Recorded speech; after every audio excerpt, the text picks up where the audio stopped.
દિવ્યાંગો પર કટાક્ષ મામલામાં સુપ્રીમ કોર્ટે કોમેડિયન સમય રૈના સહિત 5 કોમેડિયનને હાજર રહેવા આદેશ આપ્યો। કોમેડિયન સમય રૈના અને 4 અન્ય સ્ટેન્ડઅપ કોમેડિયન સામે સીધા આરોપો લાગ્યા છે કે તેમણે એક કોમેડી શોમાં દિવ્યાંગોનું અપમાન કર્યું હતું। આ વિવાદ ઇન્ડિયાઝ ગો ટેલેન્ટ નામના યુટ્યુબ શો દરમિયાન થયો હોવાનું જણાવાયું છે, જેમાં એક ગંભીર બીમારી SMA થી પીડિત બાળક અંગે આપત્તિજનક ટીકા કરવામાં આવી હતી।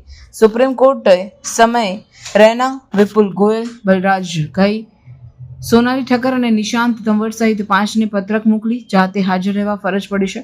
ખાસ વાત એ છે કે શારીરિક કારણોને કારણે સોનાલી ઠક્કરને ઓનલાઈન ઉપસ્થિતિની છૂટ અપાઈ છે।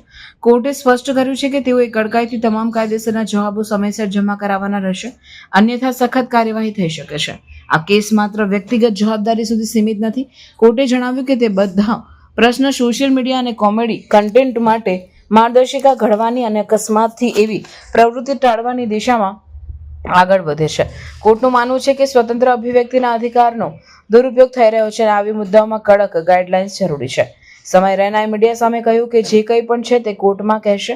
આ સમગ્ર ઘટનાએ કોમેડી વર્લ્ડ સામે જળવાયેલ જવાબદારી અને માનવીય ગરિમા અંગે મોટું પ્રશ્નાર્થ ઊભું કર્યું છે।